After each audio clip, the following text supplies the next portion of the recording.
যেই সোনা চলতি বছরের শুরুতে রেকর্ডের পর রেকর্ড গড়ে বিনিয়োগকারীদের নজরের কেন্দ্রবিন্দুতে ছিল, সেই সোনার দাম কয়েক মাস আগে টানা পতনের মুখে পড়ে।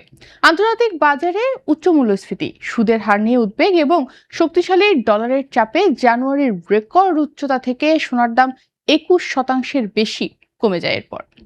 আর দেশীয় বাজারেও এর প্রভাব পুরোপুরি দেখা যায়।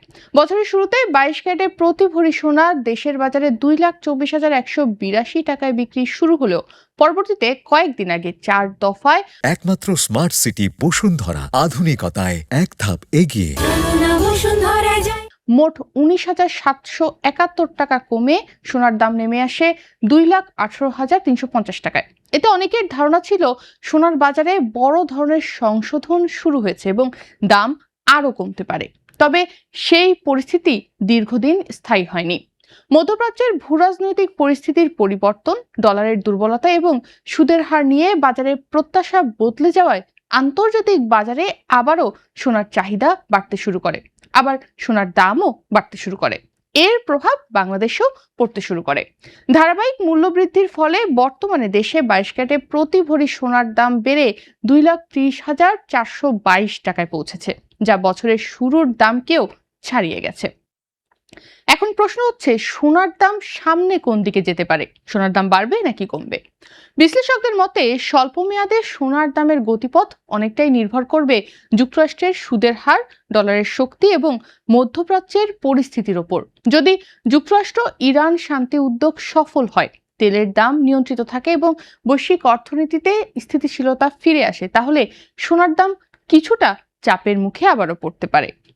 অন্যদিকে যদি ডলার আরো দুর্বল হয়, ফেডারেল রিজার্ভ সুদের হার কমানোর দিকে এগোয় অথবা নতুন কোনো ভূরাজনৈতিক উত্তেজনা তৈরি হয়, তাহলে সোনার দাম আবারও বাড়তে পারে।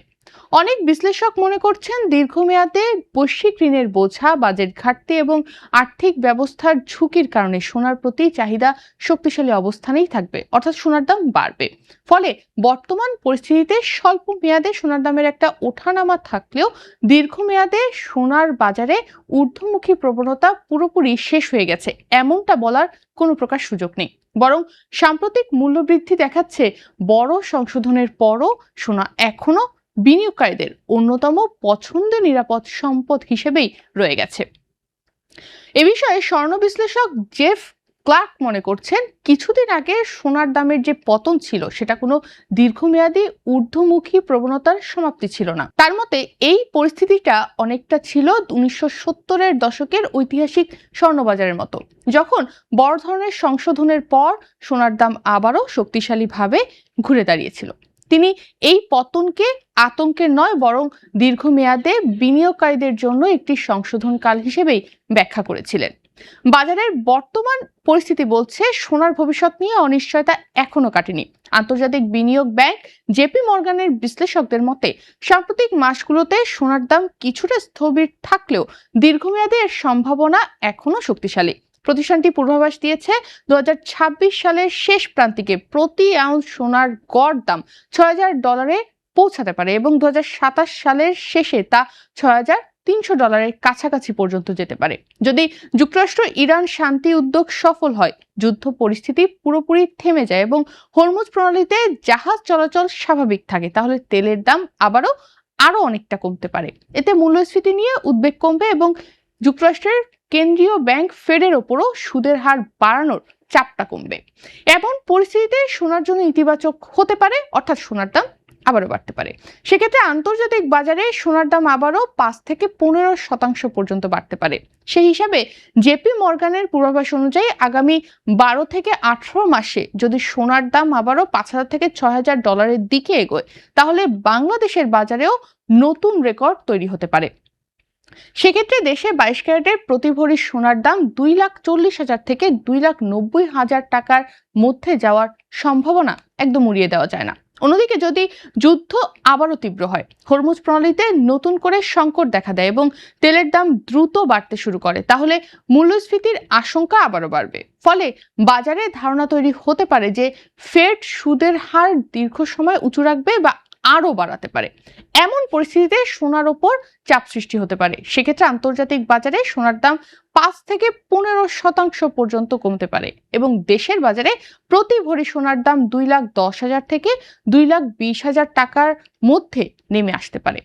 বিশ্লেষকদের মতে সোনার এই দীর্ঘমেয়াদী চাহিদার অন্যতম বড় ভিত্তি হচ্ছে কেন্দ্রীয় ব্যাংকগুলোর ক্রয় কার্যক্রম। 2021 থেকে 2025 সালের মধ্যে বিশ্বের বিভিন্ন দেশের কেন্দ্রীয় ব্যাংক প্রতি প্রান্তিকে গড়ে 225 টন সোনা কিনেছে, যা আগের 5 বছরের তুলনায় প্রায় দ্বিগুণ। যদিও 2026 সালের শুরুতে আনুষ্ঠানিক তথ্য অনুযায়ী কিছু কেন্দ্রীয় ব্যাংক সোনা বিক্রি করেছে। বিশ্ব স্বর্ণ পরিষদ অর্থাৎ WGC এর হিসাব বলছে প্রকৃতপক্ষে কেন্দ্রীয় ব্যাংকগুলোর সোনা কেনা কমেনি, বরং বেড়েছে। বিশেষ করে চীন সোনার মজুদ দ্রুত বাড়াচ্ছে বলে আবারও ধারণা করা হচ্ছে।